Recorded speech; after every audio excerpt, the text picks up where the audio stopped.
panorama que nos presentan las últimas investigaciones es que las herejías están invadiendo las iglesias cristianas de manera masiva, propagada por predicadores que se han desviado de la verdad. Y la Biblia nos advierte sobre esto, más aún en nuestros tiempos, en donde muchas iglesias enteras han abierto sus puertas a falsos predicadores para contaminar las almas de los creyentes. Y el apóstol Pablo nos dijo que estemos atentos, porque Satanás viene disfrazado de ángel de luz, y sus ministros como ángeles de luz. En Gálatas 1, por ejemplo, Pablo clama a los gálatas contra aquellos que están predicando un evangelio falso, y él los maldice. Pablo también llamó a Timoteo en su primera carta a poner las cosas en orden en la iglesia y corregir la herejía que estaba desviando a la gente y condenando sus almas con un mensaje falso. En 2 de Timoteo, otra vez advierte sobre los falsos maestros y los falsos profetas por sus enseñanzas mentirosas. Y todo esto lo hacía por la naturaleza del amor que había en él y que debería haber en cada cristiano. Por eso Pablo escribió a los Corintios en el capítulo 4, por cuanto sois mis hijos amados, os lo advierto. Esta es una constante súplica que siente muy profundamente, y su súplica es para marcar a aquellos que causan divisiones y ofensas contrarias a la doctrina que han aprendido. Mas os ruego, hermanos, que os fijéis en los que causan divisiones y tropiezos en contra de la doctrina que vosotros habéis aprendido, y que os apartéis de ellos. Pablo dice que esto es lo que hace un falso maestro. Él enseña algo diferente a la verdad y crea división, crea discordia, crea conflicto, obstáculos a la iglesia, y esto se debe a que traen otro evangelio.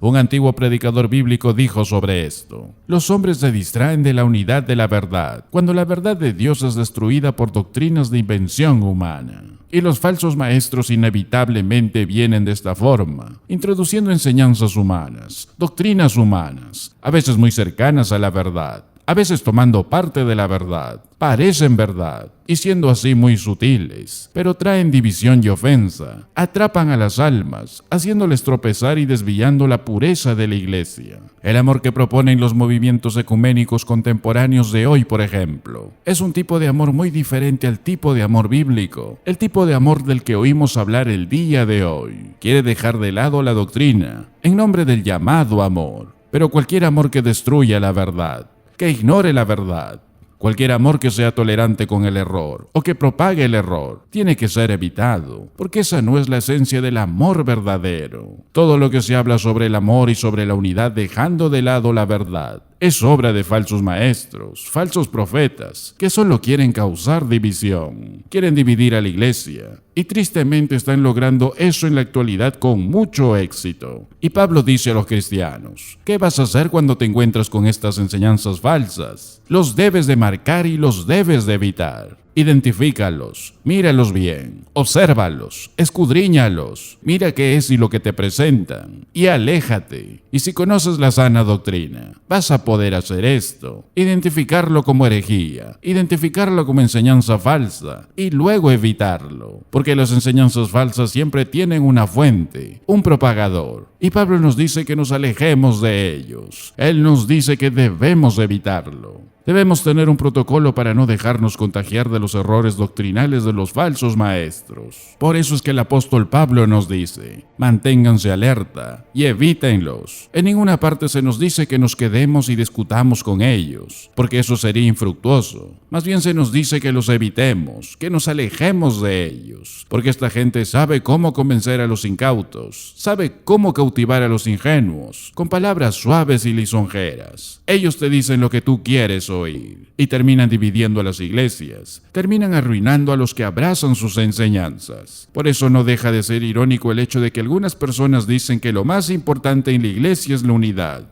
pero nos dicen que nos olvidemos de las doctrinas, porque las doctrinas según ellos dividen. Pero la realidad es que no es así. La verdadera unidad se logra cuando tenemos acuerdo con las verdades doctrinales de la iglesia. Son las doctrinas las que producen verdadera unidad. Y aunque podamos tener criterios diversos con respecto a doctrinas que son secundarias, hay aspectos de la fe que en esas cosas no nos vamos a perder, por no estar todos de acuerdo en si el Señor viene 7 años antes de la tribulación o 7 años después de la tribulación, por ejemplo. Pero lo esencial de esto es que Cristo viene. Lo demás es secundario. Los detalles de la venida son secundarios. No es que sean no importantes, sino que no son enseñanzas de salvación. Cada uno de nosotros podemos tener diferencias de criterios en algunos asuntos personales. Y Pablo nos enseñó en Romanos 14, porque uno cree que se ha de comer de todo. Es decir, puede haber diferencia de criterios en la iglesia, pero no con respecto a las doctrinas fundamentales de nuestra fe. Lo que el apóstol Pablo nos está diciendo es que nos dividamos de los que nos quieren dividir, de aquellos que predican algo contrario a la verdad bíblica, a la fe salvadora. Hay una división saludable, y esa división es evitar y cuidarnos de los falsos profetas, del evangelio de la prosperidad, por ejemplo, cuidarnos de los falsos apóstoles y profetas de esta generación, cuidarnos de los que no predican claramente la obra expiatoria de Cristo en la cruz, por ejemplo, cuidarnos de los que no proclaman claramente el mensaje de la justificación por la sola fe, cuidarnos de los predicadores que tuercen las escrituras, citando textos fuera de contexto, para enseñar herejías que suenen bíblicas, pero que al final siguen siendo terribles herejías. El apóstol Pablo nos dice que observemos con cuidado si lo que el predicador está diciendo es lo que el texto bíblico realmente enseña.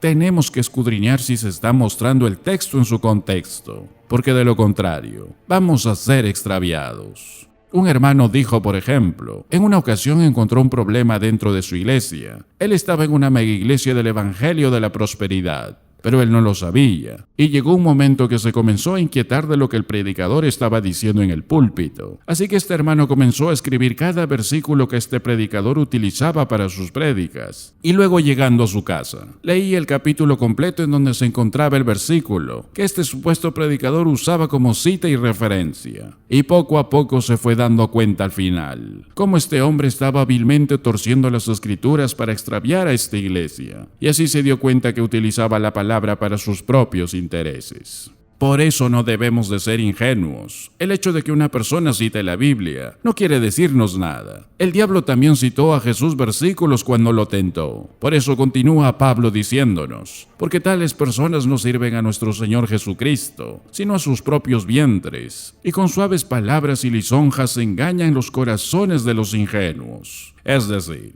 el problema de esta gente no es intelectual. El problema es moral. El Dios de ellos es su propio vientre, como dice el apóstol Pablo en Filipenses 3:19, el fin de los cuales será perdición, cuyo Dios es el vientre, y cuya gloria es su vergüenza, que solo piensan en lo terrenal. Ellos viven para su propio placer, y lo que hacen peor, que en lugar de querer acomodar sus vidas a las enseñanzas de la Biblia, ellos tuercen las escrituras para que encajen en sus estilos de vidas, y no se contentan con hacerse daño a sí mismos. Pablo dice que ellos van por todos lados tratando de engañar a los ingenuos, con palabras lisonjeras, esparciendo su veneno por donde quiera que van. Como alguien dijo, son oradores interesantes, convincentes, cautivadores y agradables. Y por eso ningún creyente, ninguna iglesia, está exenta de caer en esta trampa mortal, que en la actualidad se está propagando con demasiada fuerza y por todos lados sin control. Por eso es necesario advertir a cuantos podamos, antes de que nuestro Señor venga a juzgar a la tierra. Gracias por ser parte